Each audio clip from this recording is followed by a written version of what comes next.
All righty, welcome back to The Factor Uncensored. Shocking numbers from Wall Street that affects you in your pocket. The Fed had to downgrade job growth by nearly 1 million jobs in America. Experts say this is clear evidence the economy is on shaky ground.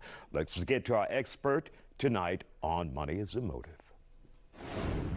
And Lucy Petry is here to talk about this incredible news from the Feds, where it indicated that we created 911,000 fewer jobs at the end of the Biden administration and at the beginning of the Trump administration. So there's some blame to go in both. So how did we do that? We lost or downgraded or forecasted down 911,000 fewer jobs? Yeah, so revisions are common, but this is a huge number.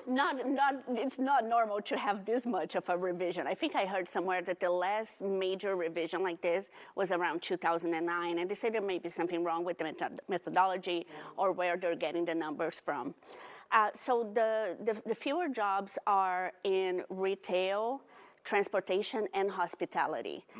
These are the ones that lost the most jobs. Yeah, and I could see retail and hospitality in particular. I can definitely see that. And for the viewer at home who's wondering, what the hell is this? Why do I care? What does this mean for me? Okay, so first of all, this makes it more likely that the Feds will lower interest rates. They will lower the rates that banks charge each other or that the government charges banks to loan money from. That makes it cheaper for banks to loan money to the consumer. So that will affect us in that mortgage rates will likely be lower. Credit card rates, I don't know about that one. I don't count on that. Once they start, right? They have a mind of their own. That is true. So let's rule out the credit cards. But car loans, usually car loans and mortgage rates will be affected. But is now the time that Americans should be incurring more debt? You know, when we have a jobs report revision that says 911,000 fewer? Absolutely not. I think we are heading for a recession.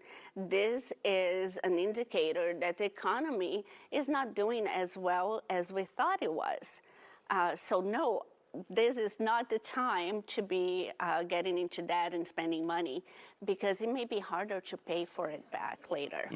And when we talk about the interest rates being cut as a result of this, I mean, is that a fix-all? More work has to go into the economy to fix this, right? Right. So this is a way to stimulate the economy.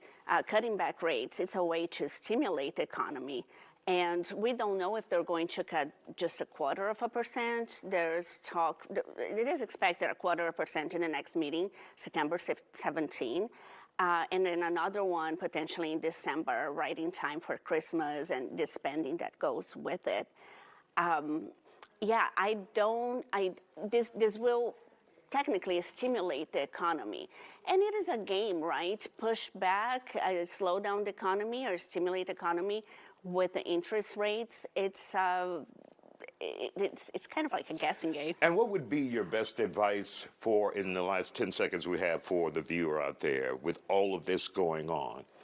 I would definitely have an emergency fund ready so that you do not have to rely on credit cards. Or your ass is grass. Lucy Petry, thank you for joining us.